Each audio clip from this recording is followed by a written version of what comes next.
सभी दोस्तों को नमस्कार। स्वागत है आप लोगों का RKGS क्लासेस में।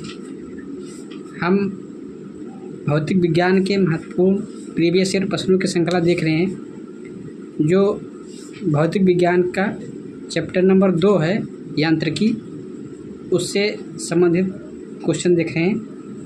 कल तक हमने यांत्रिकी के लगभग 37 क्वेश्चन करा दिए थे। आज हम 38 नंबर से शुरुआत करेंगे। तो आइए देखते हैं आज का पहला प्रश्न, यानी प्रश्न संख्या 38 क्या कहता है। जब कोई वस्तु ऊपर से गिराई जाती है तो उसका भार होता है। मान लीजिए अगर कोई वस्तु है, अगर किसी भी ऊंचाई से अगर गिराएंगे तो उसका भार क्या होगा। पहला है कि शून्य होगा, बी है अपरिवर्तित होगा, सी है परिवर्तनशील होगा, डी है सभी गलत हैं। तो क्वेश्चन नंबर 338 का जो सही आंसर होगा वो होगा आंसर नंबर बी, यानी जो भार यानी जो मास होता है वो आप कहीं भी ले जाएंगे तो जो मास होता है यानी द्रव्यमान जो होगा भार, वो कहीं नहीं बदलता है। तो इसका सही आंसर बी होगा। आइए देखते हैं क्वेश्चन नंबर 39। दो गेंदें ए तथा बी क्रमशः 10 किलोग्राम तथा 1 किलोग्राम की हैं। उन्हें 20 मीटर की ऊंचाई से एक साथ गिराया जाता है। निम्नलिखित में से कौन सा सही है। पहला है भूमि पर ए पहले पहुंचेगी, बी है भूमि पर बी पहले पहुंचेगी, सी है भूमि पर दोनों ए और बी एक साथ पहुंचेंगी, डी है उपयुक्त में से कोई नहीं। ये क्वेश्चन जो है उत्तर प्रदेश लोअर सब ऑर्डिनेट प्री 2015 में पूछा गया क्वेश्चन है। तो इस क्वेश्चन का जो सही आंसर होगा 39 का, वो होगा आंसर नंबर सी, यानी जो दोनों गेंदें हैं वो पृथ्वी पर एक साथ पहुंचेंगी। आइए देखते हैं क्वेश्चन नंबर 40। किसी पिंड का भार क्या है। पहले है पृथ्वी तल पर सब जगह समान होता है, बी है ध्रुवों पर सर्वाधिक होता है, सी है विषुवत रेखा पर अधिक होता है, डी है मैदानों की अपेक्षा पहाड़ों पर अधिक होता है।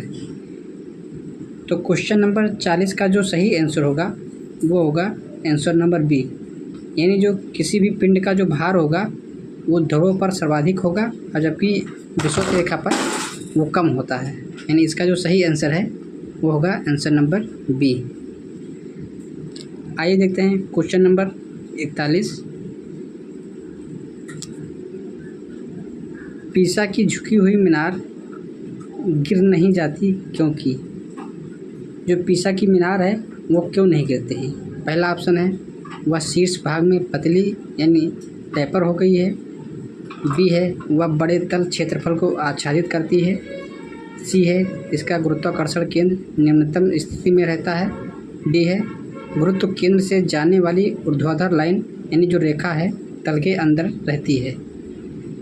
तो क्वेश्चन नंबर 41 का जो सही आंसर होगा वो होगा आंसर नंबर डी, यानी जो पीसा की मीनार है उसमें जो गुरुत्वाकर्षण है वो उस मीनार के एकदम ऊर्ध्वाधर लाइन रेखा के तल से गुजरती है। इस कारण से जो पीसा की मीनार है वो नहीं गिरती है। आइए देखते हैं क्वेश्चन नंबर 42। यदि पृथ्वी और सूर्य की दूरी जो स्थान पर दोगुनी होती है तो सूर्य पृथ्वी का गुरुत्वाकर्षण बल जो पड़ता है वह होता है। पहला है अब जितना है उसका 2 गुना, बी है अब जितना है उसका 4 गुना, सी है अब जितना है उसका 1/4 भाग, डी है अब जितना है उसका आधा भाग। तो क्वेश्चन नंबर 42 का जो सही आंसर होगा वो होगा आंसर नंबर सी, यानी अब जितना है उसका 1/4 भाग होगा। आइए देखते हैं क्वेश्चन नंबर 43।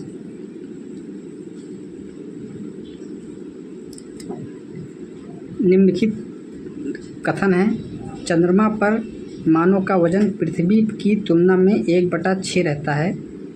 कथन है और कारण है चंद्रमा पर पृथ्वी का चंद्रमा पर पृथ्वी की तरह गुरुत्वाकर्षण नहीं है। तो इसमें कूट का चयन करना है। तो पहला है कथन और कारण दोनों सही हैं तथा कारण कथन को सही स्पष्ट करता है। बी है कथन और कारण दोनों सही हैं परंतु कारण कथन को सही स्पष्ट नहीं करता है। सी है कथन सही है परंतु कारण गलत है। डी है कथन गलत है परंतु कारण सही है। तो क्वेश्चन नंबर 43 का जो सही आंसर होगा वो होगा आंसर नंबर सी, यानी कथन सही है परंतु जो कारण है वो गलत है।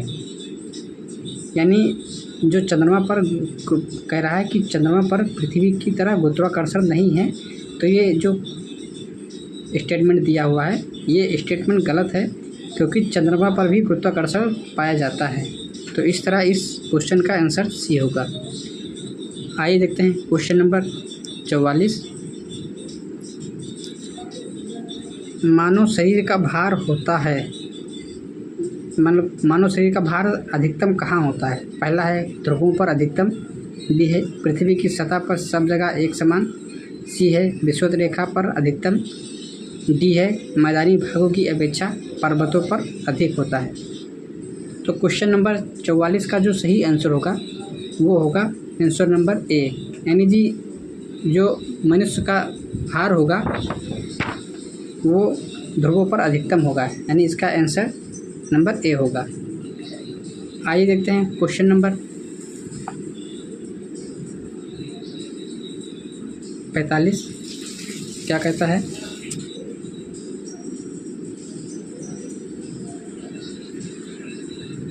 क्वेश्चन नंबर 45 है यदि पृथ्वी का गुरुत्वाकर्षण बल अचानक लुप्त हो जाता है तो निम्न में से कौन सा परिणाम सही होगा?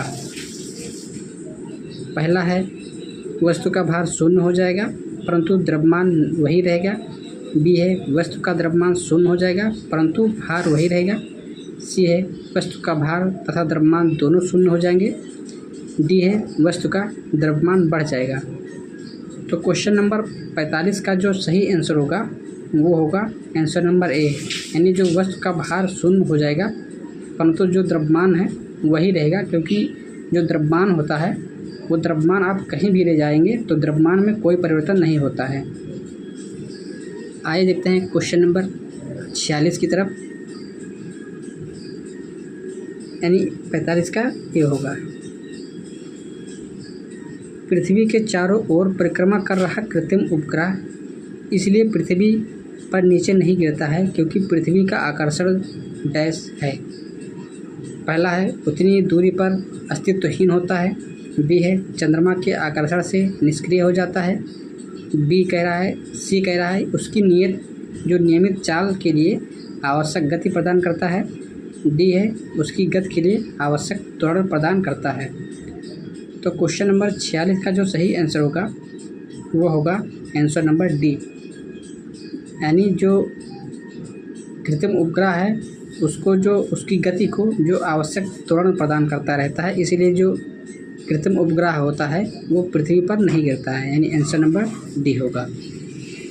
आइए देखते हैं क्वेश्चन नंबर 47। अपने कक्ष में एक उपग्रह पृथ्वी के चक्कर लगाता रहता है, वह ऐसा निम्न से किस कारण से करता है?